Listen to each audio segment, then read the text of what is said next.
Hello and welcome to That Movie Show's special Halloween episode.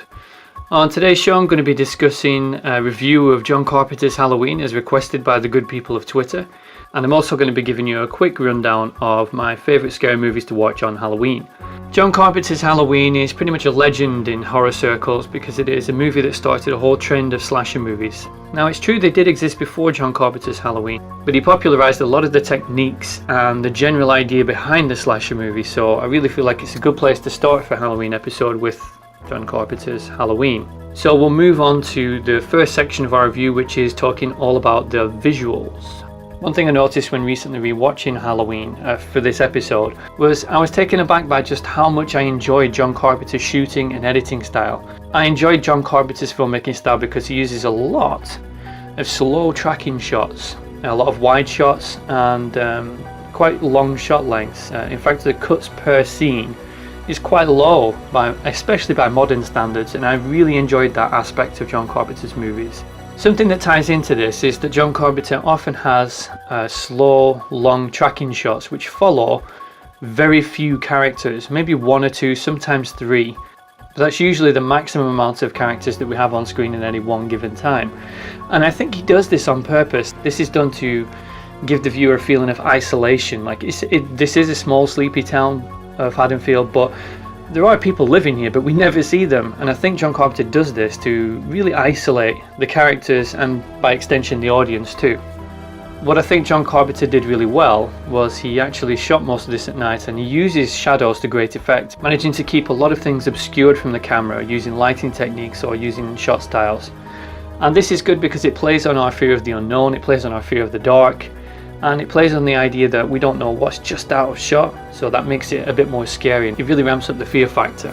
Another good technique that John Carpenter uses and is pretty much copied by every single slasher filmmaker ever since John Carpenter is he has Michael Myers often stood in the background or in the foreground watching the characters, so you really get to see things from his perspective, which is weird.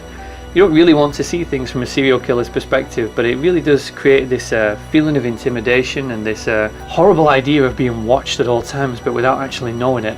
And you get to see him stalking the characters very often in this film. In fact, most of the film is shot from his perspective as he's stalking his victims, and that's something that's fairly unique to John Carpenter, at least at this point anyway. Since then it's been replicated by thousands and thousands of movies. But I guess that speaks volumes about how effective this technique is, that so many people copy it. That he treated Michael Myers a lot like Steven Spielberg treated Jaws, for very different reasons, but the effect is the same. Quite often we don't see Michael in full. We see glimpses of him, we see his outline, we see his silhouette, we see him in the background or the foreground. Quick mention on the costumes. Now, while the film looks very dated because it was shot in the late 70s, so a lot of the character costumes just look like general 70s wear, but one thing that does stand out is the iconic Michael Myers costume and mask, which is just a William Shatner mask that was spray painted white with the hair all ruffled.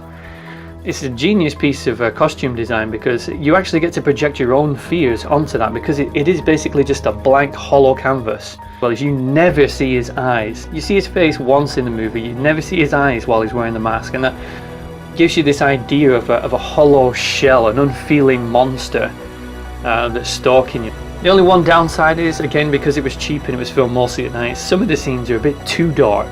It would have been nice to have a little bit more light so that we can see what's going on. I'll give you a couple of examples here.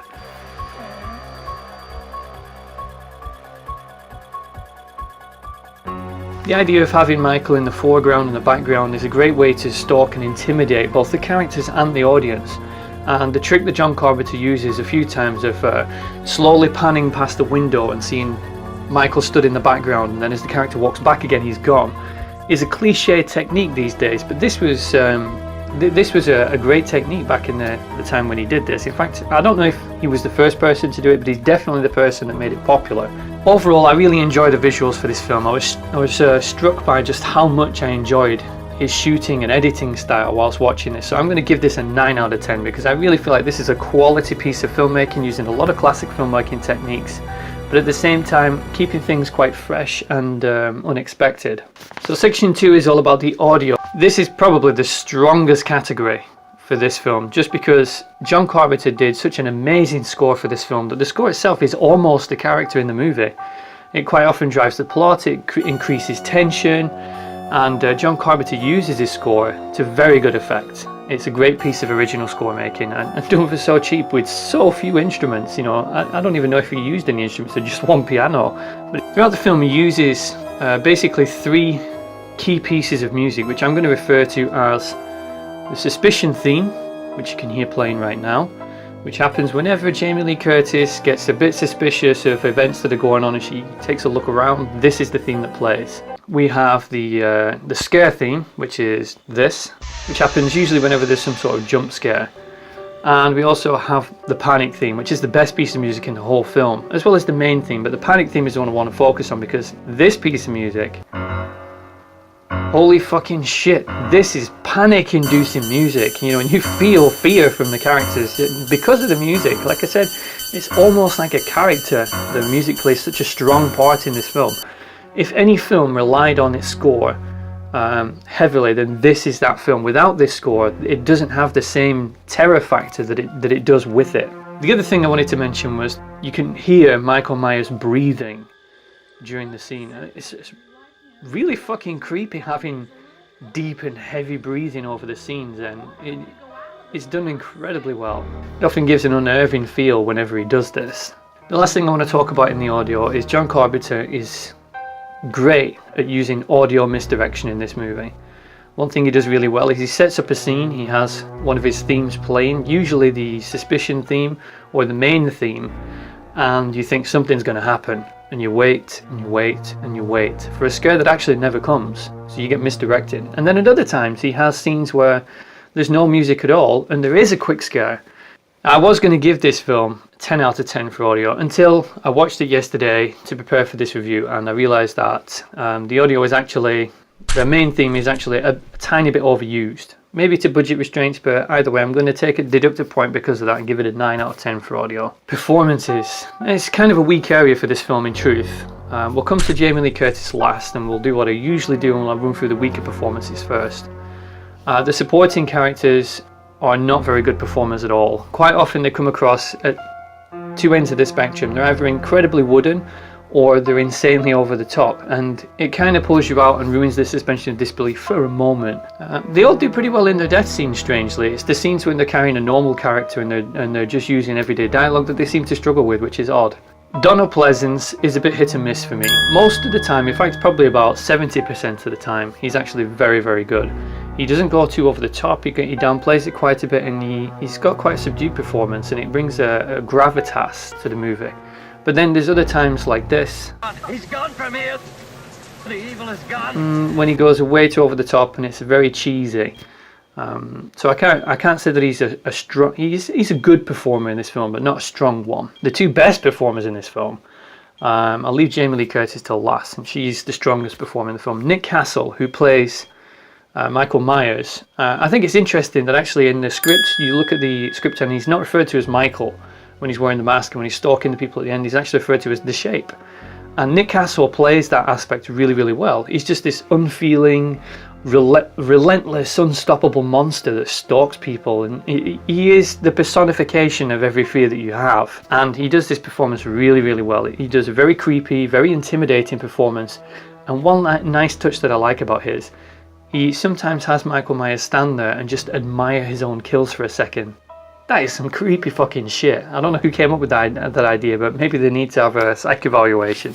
Jamie Lee Curtis is by far and away the best performer in the whole movie. She is easily the best person. She's very down to earth, she's very accessible, she's very likable, and that creates a good level of empathy with her performance, which makes it good because you can actually root for her as the protagonist against Nick Castle's sinister Michael Myers presence. It needed someone to give a very genuine and honest performance in order for the film to work properly, so it's fair to say that without Jamie Lee Curtis's performance in this film, it probably wouldn't have the same effect, so she's integral to the actual film. Due to not everybody performing too well, I'm going to give this section a 6 out of 10 because the performances are very hit and miss. Most of the characters aren't very good. The one big name in Donald Pleasence is good most of the time, but bad sometimes. Jamie Lee Curtis and Nick Castle are the only consistently good performers in the whole movie, so 6 out of 10. The writing section is another strong section. A lot of people will say that it's stupid to say that it has strong writing because it's just a slasher movie. But what John Carpenter's done extremely well here is demonstrate just how effective a basic storyline can be when it's executed to perfection. And that's what this is. It's an incredibly basic plot, but it's one that's executed so well. It doesn't matter that it's basic. It doesn't matter that we don't have backstory for Michael Myers. It doesn't matter that we don't have motivations, because it's executed so well. Those things almost become part of the mystery of the film. He lets us spend a lot of time with the characters before anything actually bad happens to them, and we just get to wander around and listen to their everyday conversations. We get to build an idea of who they are, and this is something that's lacking in modern horror films. Quite often the characters are shoved into panic scenarios straight away, or they're used as fodder straight away. You don't get to build any empathy with them, and so you don't really care whether they live or die. This movie, it gives us time to get to know the characters, and that's only a good thing. It only strengthens the effect of the significant moments of the movie later on. This film is phenomenally paced. It's probably the most perfectly paced horror film in history.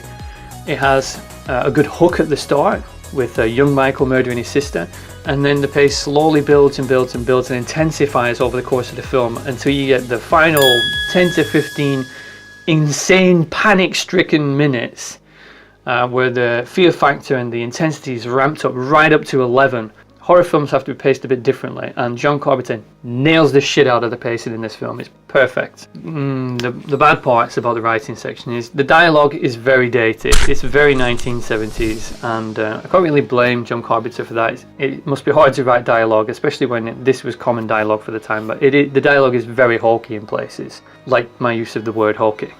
The characterizations are a little bit inconsistent too. When Michael Myers is stalking the fodder characters, we'll call them, he is an unfeeling, unstoppable killing machine. But when he's stalking Jamie Lee Curtis, he has these pathetic moments where he becomes almost comically inept, like this scene and this scene.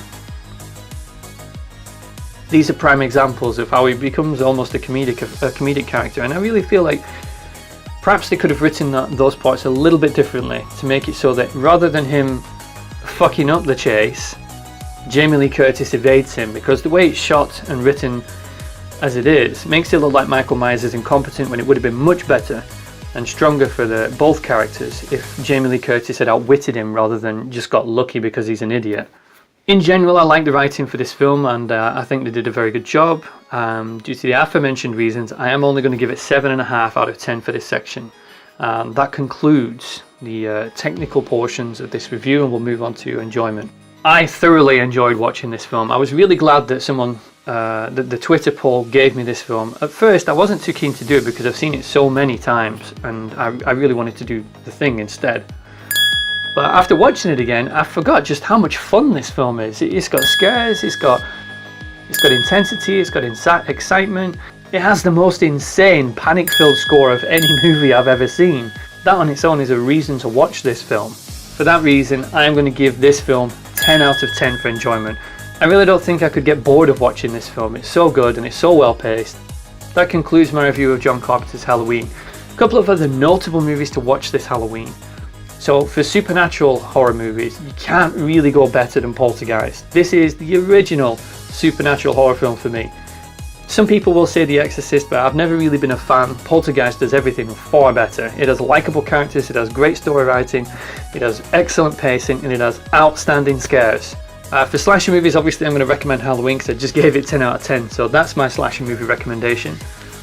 In the category of body horror, I am going to go with The Fly. Having recently watched this film, I can say that this is an excellent piece of filmmaking. I'd love to review this at some point in the future because it does deserve it. But for right now, I'm just going to recommend it as my body horror film to watch this Halloween. So that's it for this episode. As usual, I hope that you've all enjoyed this broadcast, and I hope that you'll come back for more in the future. If you've enjoyed watching us, then don't forget to share us on social media so other people can enjoy it too and other people can be informed. And hit the subscribe button if you want to see when I produce new content, then the subscribe button is the way to do that. Thanks a lot for watching, and I hope you all have a great time this Halloween.